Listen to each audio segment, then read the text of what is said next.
મૂળના ગામડાઓમાં આષાઢી બીજની ઐતિહાસિક પરંપરા ધારાવાળી હજુ છે જીવંત. ગ્રામ્ય દેવી દેવતાઓને નૈવેદ્ય કરી ગામ ફરતે જળધારા સાથે સૂતરની આંટીની પરંપરા.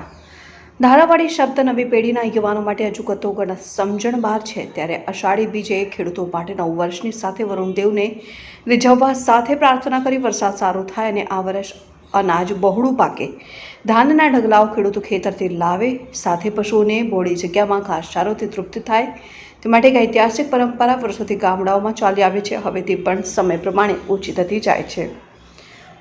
ત્યારે અષાઢી બીજના સવારના ગામના લોકો ઢોલ વાગે એટલે ગામ ઝાંપે એકઠા થાય છે અને ગામનું તોરણ બાંધેલ હોય ત્યાં જે દેવી માતાના બેસણા હોય તેમના સહિત તમામને નવી ધજા લેવડાવવામાં આવે છે. અને બાદ ગઢેજી માતા સાથે રામાપીર મંદિર, અંબાજી મંદિર, રામજી મંદિર, વસુકી દાતા સહિત સમગ્ર ગ્રામ્ય દેવી દેવતાઓને નવી ધજા સાથે શ્રીફળ વધેરવામાં આવે છે. ત્યારબાદ ગામ ફરતે સૂતરની આંટી અને જળધારા થકી એક રક્ષણ કવચ મેળવવા માટેની વિધિ થતી હોય છે અને સાથે સાથે પ્રાર્થના કરે છે કે આ વર્ષ સારું નિરોગી રહે, વરસાદ ભરપૂર થાય અને ખેડૂતો, પશુ, પંખીઓને ખોરાક સાથે ધાનના ઢગલા થાય ને આખી ગામ લોકોની યાત્રા ગામ પ્રદક્ષિણા કરવામાં આવે, જેમાં ગામના આગેવાનો સાથે એક પંચ પણ હોય છે ને સાંજે ગામ દેવી દેવતાઓને નૈવેદ્ય પ્રસાદ જુવારવામાં આવે છે ને તેમાં લાપસી, સુખડી, ચોખા સાથે મગનો પ્રસાદ ધરાવે છે. અને સાંજે અષાઢી બીજના ચંદ્રમા બીજના દર્શન કરી ગામ લોકો ઓતપ્રોત બની ધન્યતા અનુભવે છે અને બીજ દર્શન કરી આવનાર વર્ષ કેવું રહેશે તેની આગાહી પણ કરવામાં આવે છે. ત્યારે